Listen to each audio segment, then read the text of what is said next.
Aujourd'hui, on va voir les équilibres chimiques. Définition d'un équilibre chimique. Donc, un équilibre chimique correspond à une réaction réversible.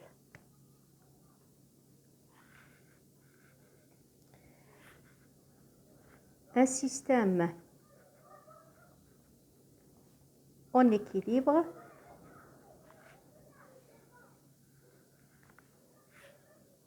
son enthalpie libre delta G est nulle. Donc delta G de la réaction égale 0. Il n'a pas besoin d'énergie pour s'y maintenir. Exemple, la réaction d'estérification. Si je prends le méthanol liquide plus l'acide acétique liquide, me donne de l'ester CH3, CO2,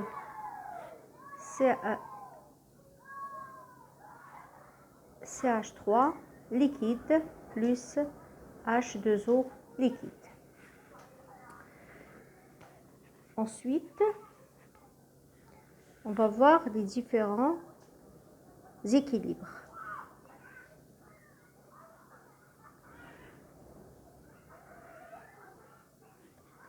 Nous avons, petit a, un équilibre homogène. Ça veut dire quoi? Ça veut dire que tous les constituants du système sont soit des gaz ou des liquides. Exemple, si je prends H2 gaz plus 1,5 O2 gaz, me donne H2O gaz. Donc vous voyez que tous les constituants ici sont des gaz. Un autre exemple, ou le premier exemple que j'ai donné tout à l'heure, la réaction d'estérification, vous avez le méthanol qui est liquide, l'acide acétique qui est liquide, qui me donne l'ester qui est liquide, plus H2O liquide. Donc tous les constituants sont à l'état liquide, donc c'est un équilibre homogène. Ensuite, l'équilibre hétérogène. Les équilibres hétérogènes, les constituants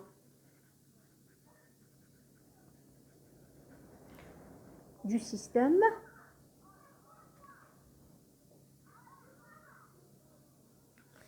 sont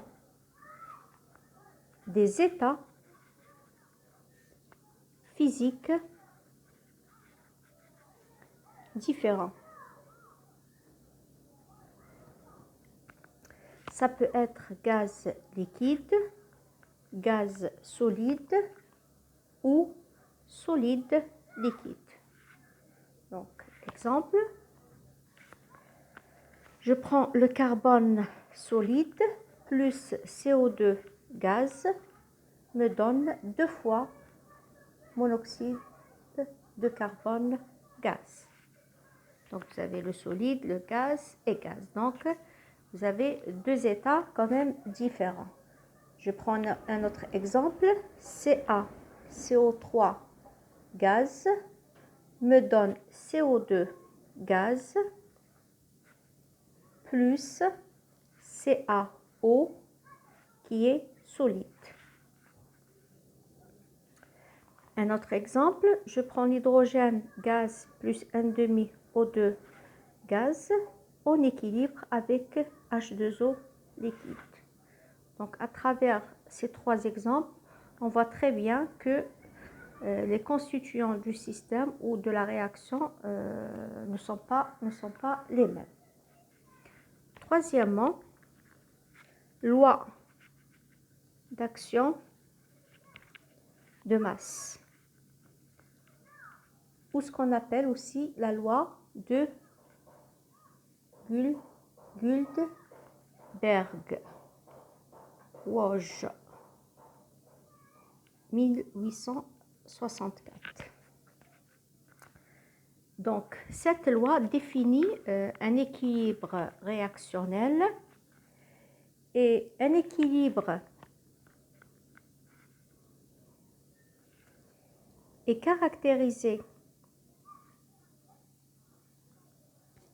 par le fait que les concentrations des réactifs et les produits formés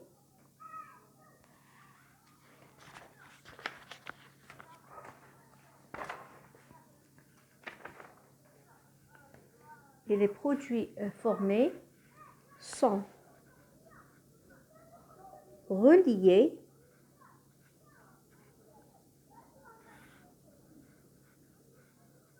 par une expression dont la valeur est constante à une température K, bien T en Kelvin. Donc cette constante qui est le Kc, donc, ou bien appelé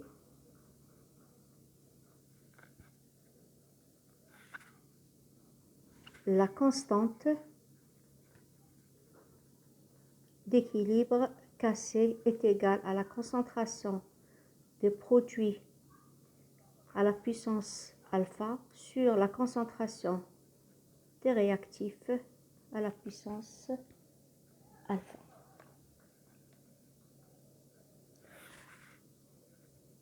Ou bêta. Donc, on va voir la constante d'équilibre Kp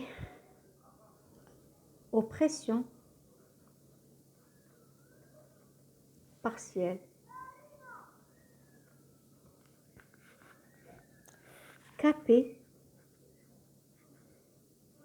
égale la pression partielle des produits sur les pressions partielles des réactifs. Donc, soit la réaction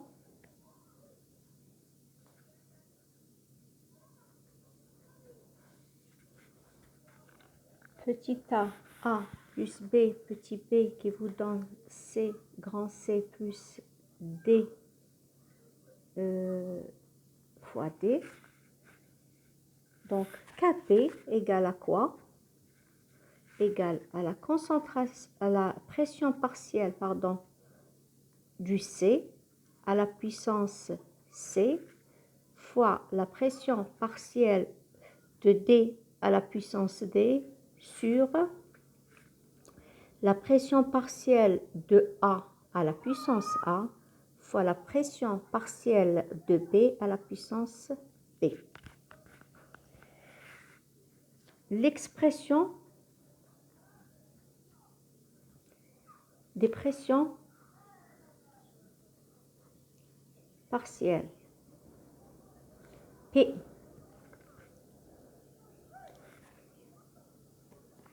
PI égale à quoi? Égale XI fois P total. XI, c'est la fraction.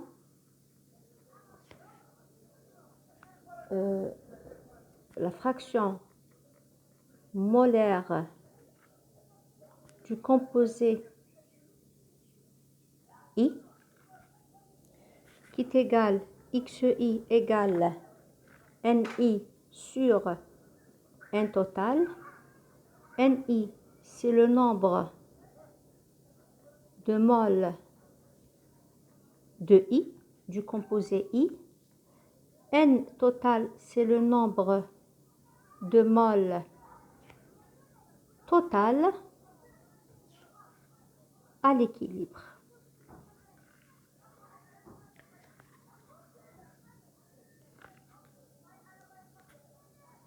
Et P total, c'est la pression totale égale PIC plus PID plus PIA plus PIB. Donc la somme des pressions partielles. Donc P total égale la somme de PI. Ou bien P total égale à quoi? Selon la loi des gaz parfaits, donc on peut calculer aussi P total puisque vous avez PV, P total, V total égale N total fois RT. Donc là, on peut tirer aussi P total qui est égal à N total fois RT sur V total.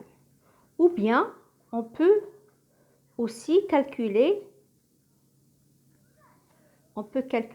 les PI, les pressions partielles. Donc, PI égale NI fois RT sur VI, ou le volume. Donc, vous avez deux méthodes pour calculer la pression, que ce soit la pression partielle ou la pression totale.